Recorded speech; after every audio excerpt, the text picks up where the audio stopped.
To start off, I will be tying back my hair so it won't get in any of the food.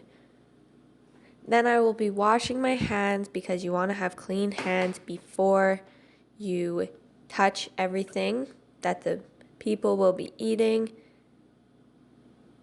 You want to wash them for 20 seconds, make sure to get in all the creases and crevices, and make sure to use a clean towel when drying them.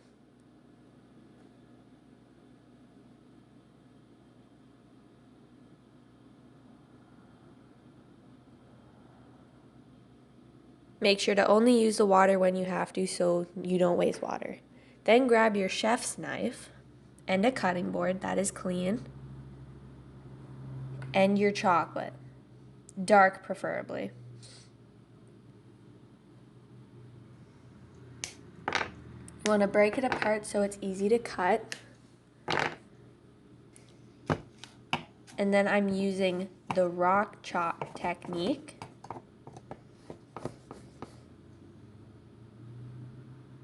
Then I'll be getting my wood cook stove, opening the dampers. It's a very cool mechanism for using. I'm grabbing my kindling to make it easier to start the fire. It's cedar kindling. And then I have some paper in there so it's easier to use and light. Fiery, but you did it different. Then I'll be grabbing one egg, separating the egg yolk and the white. You only want one yolk and put it in a separate bowl. Then grab a tablespoon measurement. You want 1 tablespoon, but I didn't have 1 tablespoon measurement, so I did half a tablespoon twice of 2% milk. And then get a whisker or a fork and whisk it up. This is considered an egg wash. If you don't have milk, you can also use water. Then grab a baking sheet and line it with parchment paper. Then grab your croissant rolls. I'm using Pillsbury because it's so light and airy and easy to use.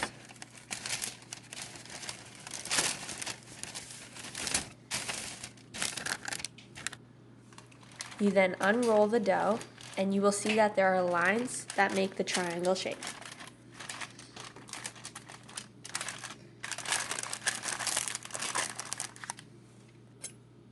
I took a paring knife to cut along the lines because this knife is more for prestigious cuts. Be careful where your finger placement is.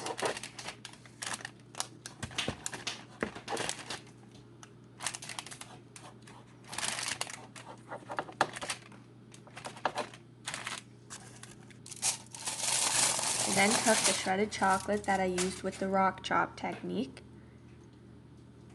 This makes it so that it's easier to melt and you don't get huge chunks of chocolate. And then you put it in the middle of the triangle.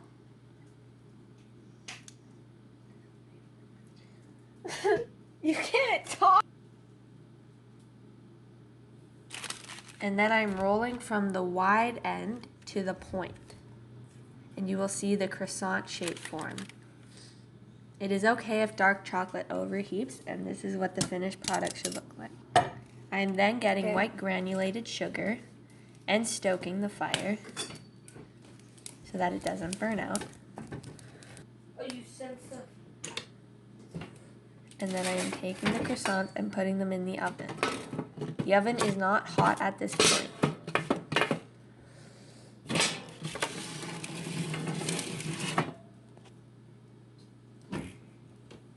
And closing the door. Once they are done, after about 20 minutes, take them out and transfer them onto a cooling rack. The croissants were before the granulated sugar was sprinkled over top of the croissants for a more sweeter texture. You can also use raw sugar if you like more crystallized. The oven was at 200 degrees Fahrenheit, but I put them in at that temperature and then they would later slowly rise. I'm then taking the leftover dark chocolate and melting it in a double boiler and taking parchment paper to put under so I don't make a mess. I'm then taking a fork, or you can use a toothpick, and drizzling it over top of the cooked croissants. Then taking the granulated sugar again and sprinkling them for a solid finish.